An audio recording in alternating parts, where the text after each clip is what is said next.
10 দলের সাথে আরেকটি দল বাংলাদেশ লেবার পার্টি একাত্ম হয়ে আগামী নির্বাচনে ভূমিকা পালন করবেন।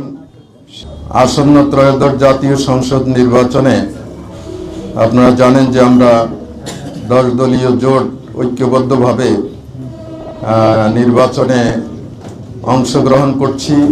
ইতিমধ্যে 10 দলীয় জোটের আগামী জাতীয় সংসদ নির্বাচনে যারা প্রতিদ্বন্দ্বিতা করবেন তাদের নাম চূড়ান্ত হয়ে গিয়েছে এবং সারা দেশে আমাদের কেন্দ্রীয় নেতৃবৃন্দ সহ সকলেই নিজ নিজ আসনে যারা প্রার্থী হয়েছেন তারা কর্মব্যস্ত সময় কাটাচ্ছেন।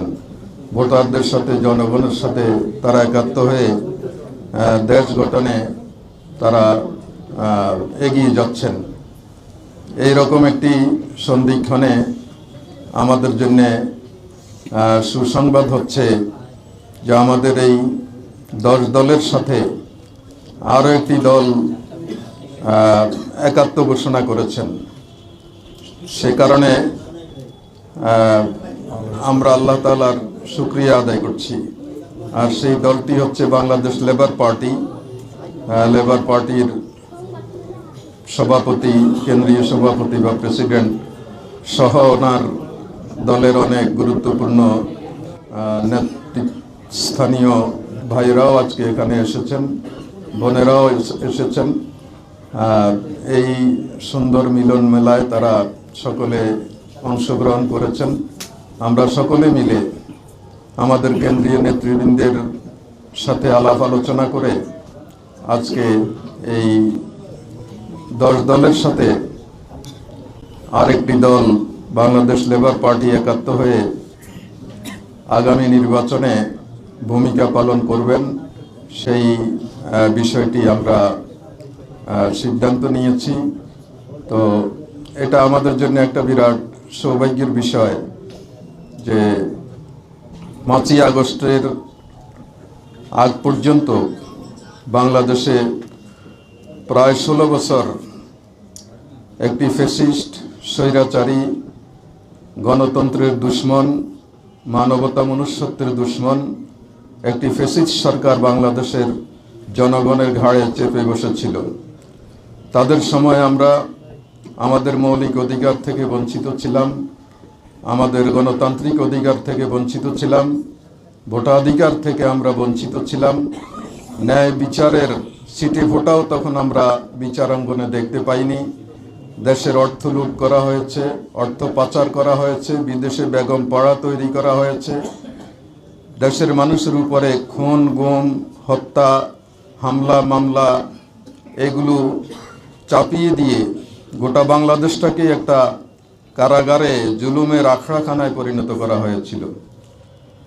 বাংলাদেশের জনগণ এই দুর্বিষহ জীবন থেকে রক্ষা পাওয়ার জন্যে জুলাই 24-এ তারা রাজপথে নেমে আসে। সেই আন্দোলনটি প্রথমে ছাত্রদের ছিল, এরপরে এই আন্দোলনের সর্বস্তরের গণমানুষ ঐক্যবদ্ধ হয়ে রাজপথে নেমে আসে এবং বাংলাদেশকে বৈষম্য মুক্ত করার জন্যে, বাংলাদেশকে ন্যায় ও ইনসাফ ভিত্তিক দেশ হিসাবে গড়ে তোলার জন্যে, এই দেশের স্বাধীনতার সার্বভৌমত্বকে বিশ্বের দরবারে আরও ঊর্ধ্বে তুলে ধরার জন্যে এবং দেশের জনগণের বঞ্চনা দূর করার জন্যে সর্বস্তরের জনগণ 5ই আগস্ট একটি নজিরবিহীন গণ অভ্যুত্থানের মাধ্যমে এই দেশকে স্বৈরাচার থেকে, আধিপত্যবাদী শক্তির হাত থেকে রক্ষা করে। এরপর থেকে আমরা বর্তমান সময় পর্যন্ত দেশকে গড়ার জন্যে প্রত্যেকে তার নিজ নিজ অবস্থান থেকে অর্থবহ ভূমিকা পালন করেছেন, গুরুত্বপূর্ণ ভূমিকা পালন করেছেন। আমরা জুলাই আন্দোলনের সকল অংশীজনদেরকে আমরা আন্তরিক ধন্যবাদ জানাই। জুলাই আন্দোলনে প্রায় 2000-এর উপরে আমাদের তরুণ, যুবক, ছাত্র, শ্রমিক, মেহনতি মানুষ জীবন দিয়েছে। প্রায় 30,000-এর মতো লোক আহত হয়েছে, চোখ হারিয়েছে, পঙ্গুত্ব বরণ করেছে। 30 জন শিশু বিভিন্ন পত্রিকায় আমরা দেখতে পেয়েছি যে তারা এই গণহত্যার সময়ে নির্মমভাবে তারা নিহত হয়েছে। এই আত্মত্যাগ যারা করেছেন তাদেরকে আজকে আমরা স্মরণ করছি। তাদের আত্মত্যাগকে স্মরণে রেখে জুলাই আন্দোলনের ঐক্যকে ধরে রাখার জন্যে এবং আগামী দিনে একটি সুন্দর মানবিক ইনসাফ ভিত্তিক বাংলাদেশ গড়ার জন্যে চাঁদাবাজি, দুর্নীতি, অন্যায়, জুলুম, ষড়যন্ত্রের হাত থেকে দেশকে রক্ষার জন্যে আমরা যেভাবে আন্দোলন করেছি ঠিক সেভাবে ঐক্যবদ্ধভাবে আমরা নির্বাচনে অংশগ্রহণ করছি।